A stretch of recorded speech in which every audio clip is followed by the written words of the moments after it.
Magkahalong hinagpis at galit ang nararamdaman ng mga naulila sa malagim na pagsabog sa Davao City. Panawagan nila, hustisya para sa kanilang mga mahal sa buhay. Nagbabalik si Salima Refran. Hindi siya sumasagot.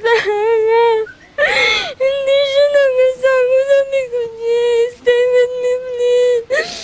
Mga ayot. Puno ng dalamhati si Ellen sa pagkamatay ng kanyang asawang si SPO1J Adremesin, isa ang off-duty na pulis sa 14 na nasawi sa pagpapasabog sa Rojas Night Market noong Biyernes. Kwento ni Ellen, iniwan lang daw niya ang nagpapamasahing mister nang pakiusapan siyang ibili ng pagkain.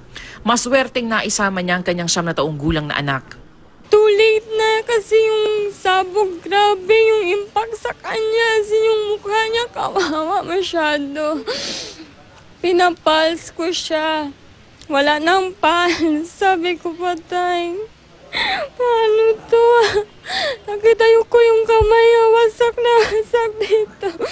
Naka-duty naman si Senior Inspector Omelito Sobrecari nang mangyari ang pagsabog. Pinangunahan pa nga niya ang checkpoints ng Station 9 ng Davao. Hindi niya alam na isa pala sa mga dead on the spot ang asawang nag-aaral ng massage therapy na si Evelyn. Graduation sana ni Evelyn sa kurso noong Sabado. Dito na nga, patay na nga yung misis ko. Tanggap ko na ito. Pulis nga ako eh. Miyembro ako ng Philippine National Police. Kalaban ko yung mga tao na ganyan.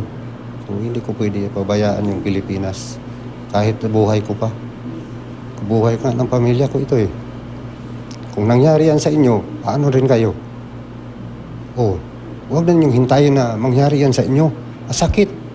Naghihinagpis din si Luisa Reyes, ina ng negosyanteng si Christian Denver Reyes. Hindi yun sila tao, yung gumawa nun, hindi sila tao. Demonyo sila.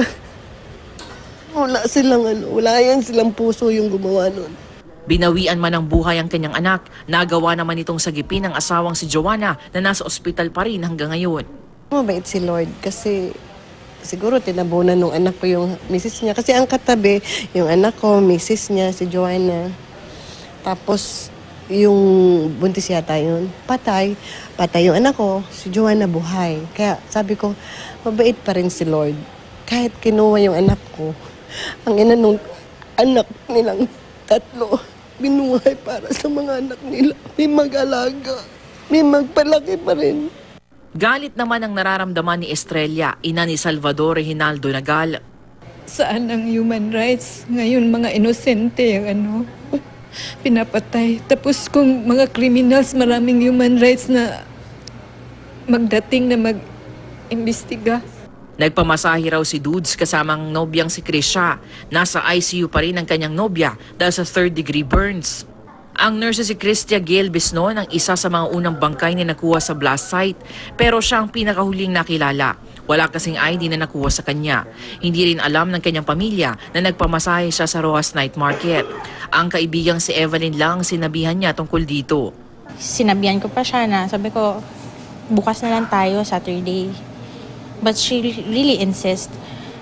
That's the reason why when the explosion happened, when we saw on TV 5 girls agad namatay, malakas talaga yung tibok ng puso ko. Parang sabi ko, baka talagang kasama siya.